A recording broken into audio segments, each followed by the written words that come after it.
दी kitchen. मेरा नाम है रचना और आज हम बनाएंगे बूंदी का रायता। दोस्तों, जब भी आप थाली सजाते हैं तो उसमें बहुत सी चीज़ें सजाते हैं और उसमें एक चीज़ मिसिंग होती है, बूंदी का रायता, क्योंकि बहुत लोग को बूंदी का रायता बनाना नहीं आता है। तो इसीलिए आज मैं बूंदी का रायता आपके साथ शेयर कर रही हूँ। आई होप आपको ये वीडियो पसंद आएगा और प्लीज़ मेरे चैनल को लाइक, सब्सक्राइब और शेयर करें और बेल आइकन पर ज़रूर क्लिक करें ताकि मैं आपको और भी नई वीडियो का अपडेट देती रहूँ।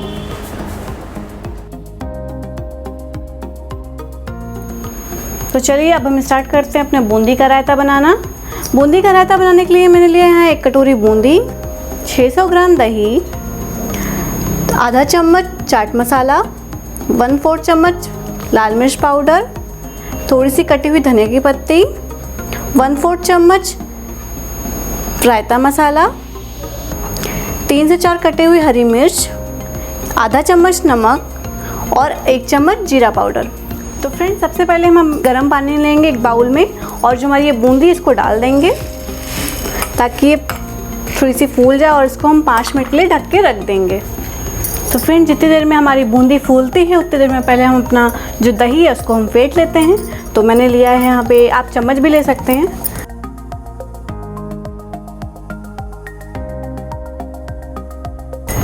पानी हम इकट्ठे नहीं डालेंगे, हमें थोड़ा थोड़ा करके पानी डालना है।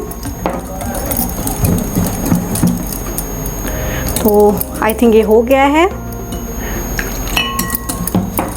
अब हम इसमें जो हमारा बाकी का मसाला था वो डालेंगे। पहले हम ऐड करते हैं इसमें जीरा पाउडर,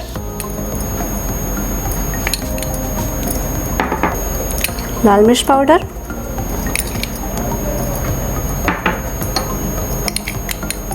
चाट मसाला,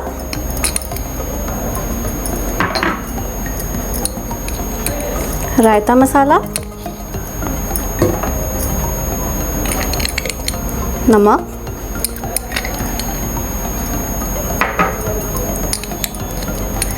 मिर्ची और धनिया की पत्ती। इसको हम एक बार फिर से चला देंगे।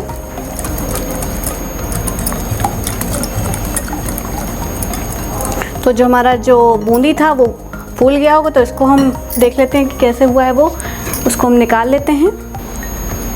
तो ये देखिए हमारी बूंदी फूल गई है, तो मैं इसको निकाल लूँगी।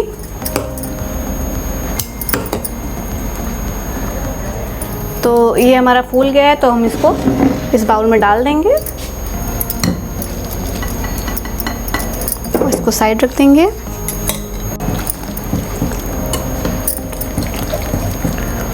और जो हमारा बचा हुआ जीरा पाउडर था वो भी डाल देंगे। नमक मैंने थोड़ा सा बचा के रखा था, वो सब भी हम डाल देंगे। अब अगर आपको कुरकुरा बूंदी पसंद है तो आप बिना गर्म पानी में डाले ही ऐसे भी डाल सकते हैं।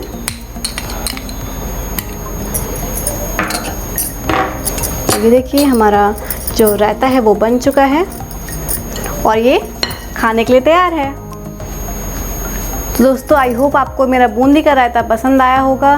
तो प्लीज़ मेरे चैनल को लाइक, सब्सक्राइब और शेयर करें और बेल आइकन पे ज़रूर क्लिक करें ताकि मैं आपको और भी नई वीडियो का अपडेट देती रहूं।